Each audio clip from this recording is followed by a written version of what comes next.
Want to know more about love, relationships, and soulmates using astrology? Well, in today's video, you are going to learn about the asteroids Eros and Psyche and how these two asteroids are linked to love and connection. Hey there, cosmic warriors, and welcome back to another video. And if you are new here, my name is Hannah. I am a Western Practical Astrologer. Now, before we do dive into today's video, don't forget to subscribe, hit that like button and click the bell. And if you are interested in any of my services, then you can visit my website, hannahselsewhere.com. There you can also find my practical astrology ebooks, guide and merch. All the links will be in the description box down below. I do hope that you find this video to be helpful today. Let's do this.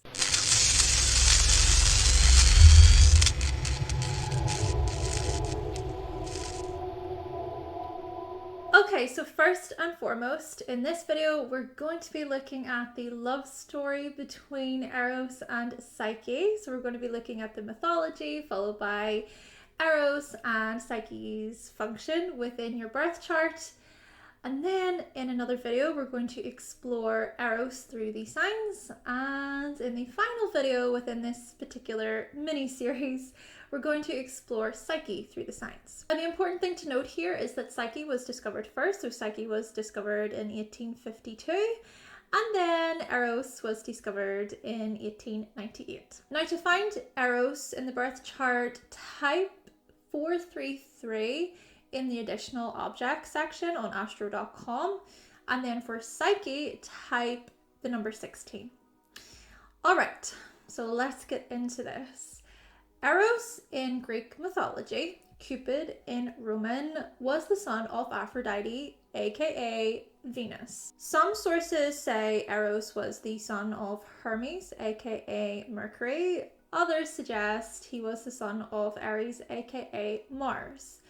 Now, Aphrodite had two divine lovers, Vulcan, her husband, and then Ares. Apparently, she cheated on Vulcan with Ares. Anyways, Eros was the god of carnal love. He is called Amor, meaning love, or Cupid, meaning desire in Latin.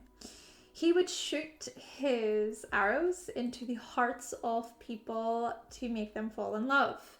Now, the story goes that Eros was in love with the mortal princess Psyche, Anima in Roman.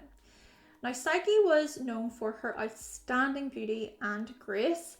She was the goddess of the soul. Her name originally meant breath of life, but is often translated as spirit or soul. Psyche, however, threatened Aphrodite with her appearance because men turned their worship away from Aphrodite and onto Psyche. Aphrodite hated competition.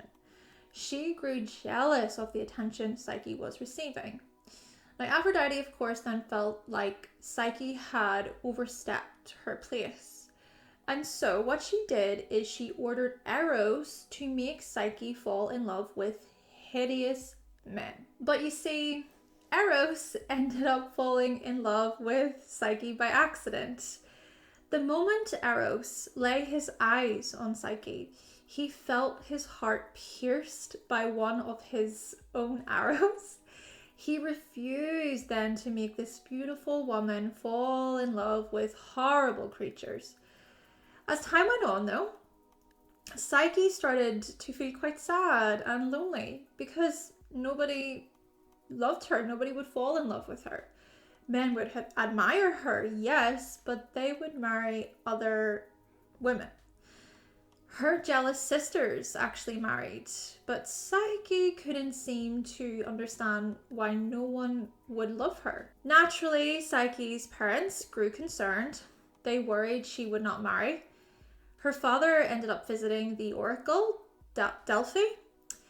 He asked Delphi to ask god Apollo, so the sun, for some advice. And Apollo decreed that Psyche be brought to the summit of a mountain. There she would stay alone. Psyche would marry an ugly beast, and she would never see his face. Now on the hill, a fresh breeze came in.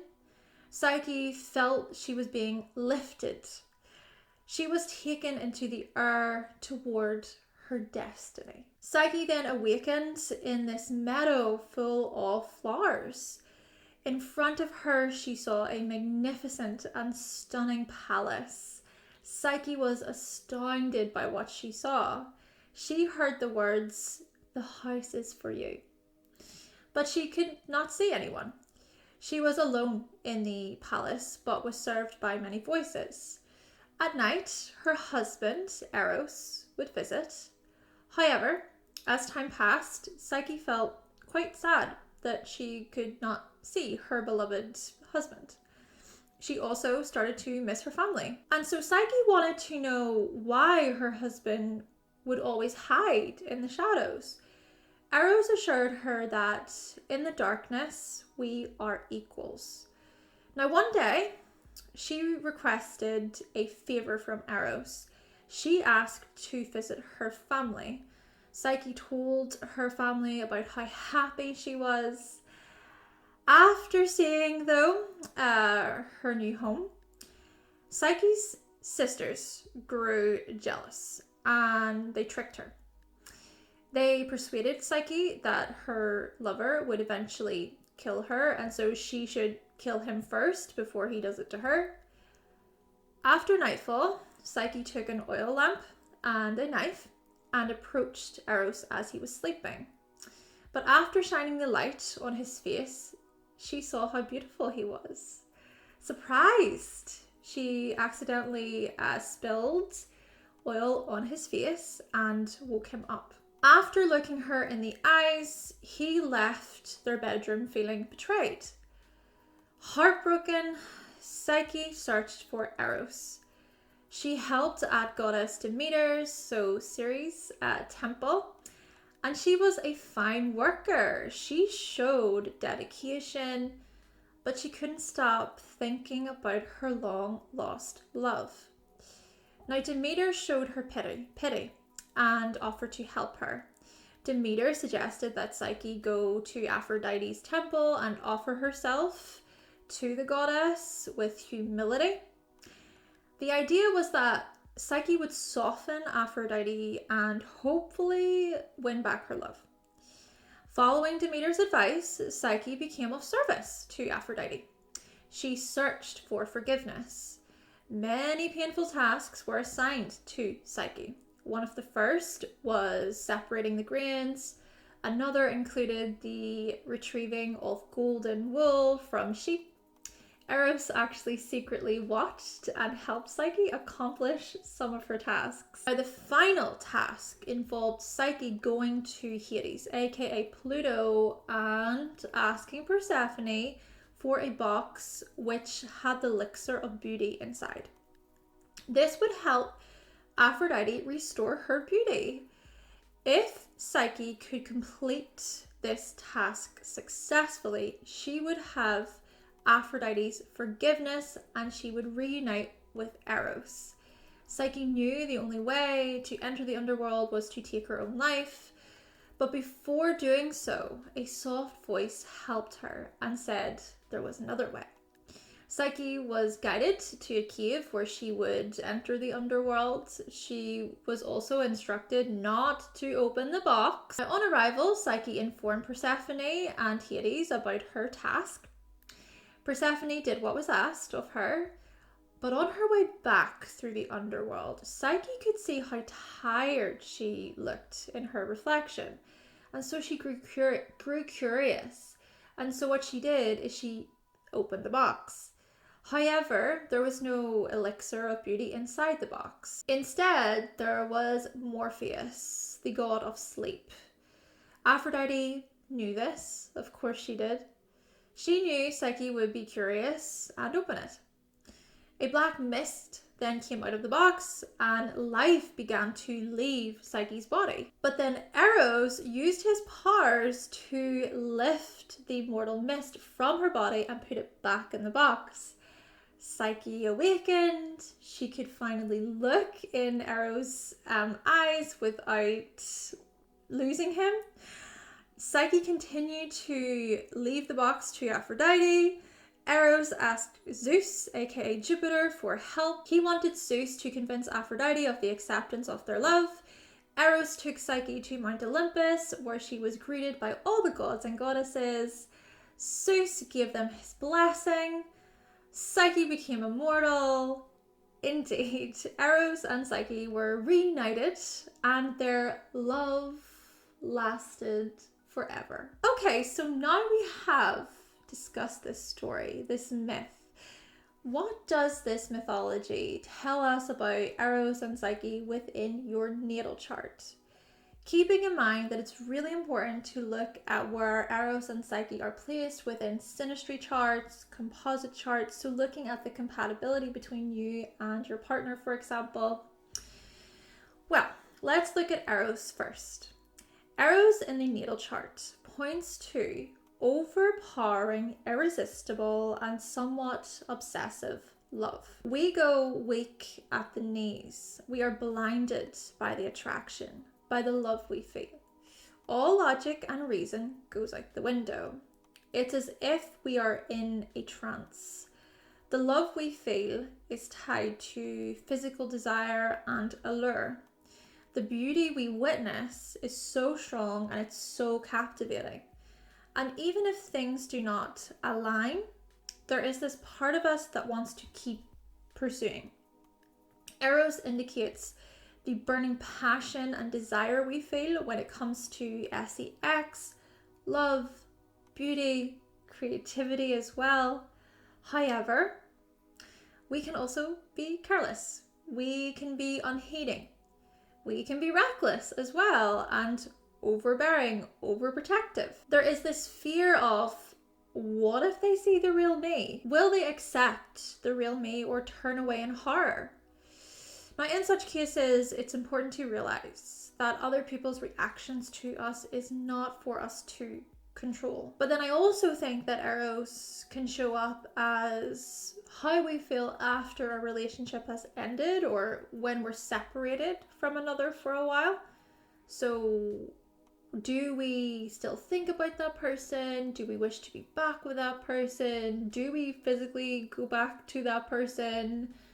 And then I also think that there's a part of it where we can reach a point after a relationship has ended. We can reach a point where we wish that previous person well.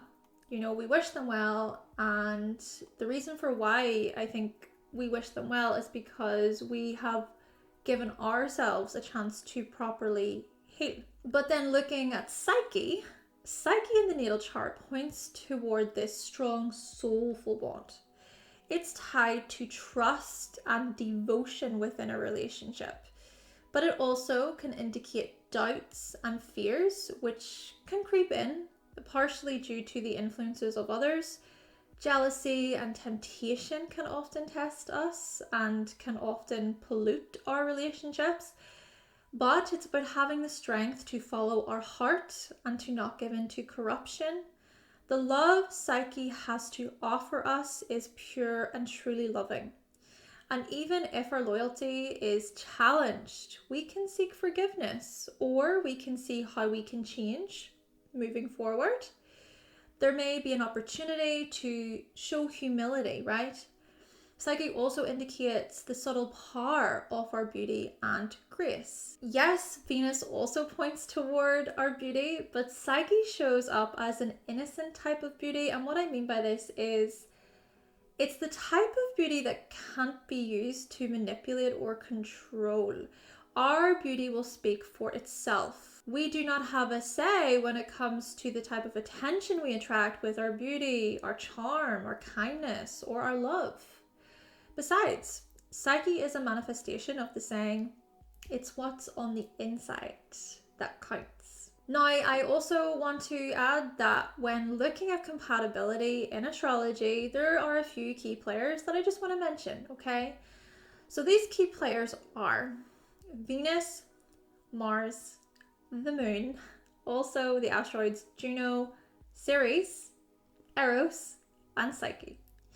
So these celestial bodies will help you connect the dots. Venus shows the types of traits we are physically attracted to. It indicates how we show and receive love. It's tied to desire, harmony, what we value as well. Mars shows the types of traits we are sexually attracted to. It can point toward our sex drive and how we pursue what we desire. Okay, so desire going back to Venus there. Both Venus and Mars show up as conflict and conflict resolution, both in their own sort of way with this, I think. But Venus, yes, can indicate jealousy, more so, and then Mars can also look at competition, but then again, perhaps there are elements of jealousy and competition involved or included in both Venus and Mars. Now, the moon shows what we need within a relationship to feel emotionally secure, to feel emotionally supported. It signifies how we support and nurture our relationships as well. And then Juno shows the type of person or persons we marry or commit to, and how we handle infidelity, how we handle betrayal too. Juno can also look at that back and forth process and how we retaliate whenever things do not feel harmonious. Ceres then highlights our attachments. Okay, so our attachments and our potential fears of abandonment too. Such things go back to childhood for us, how we were parented, how we were brought up. And then Eros is the most illogical expression of love, our burning passion. It shows our erotic turn-ons too. And Psyche is our love in its purest form. It indicates things like forgiveness, humility, and experiencing a soulful connection, a soulful bond. And so you could say here that both Eros and Psyche are somehow tied to soulmates, if it is that you believe in soulmates, twin flames, all that stuff. Now again, it is good to consider the synastry you have between you and another. Okay, looking at synastry, looking at your composite charts, find Eros and Psyche to see how things connect for you.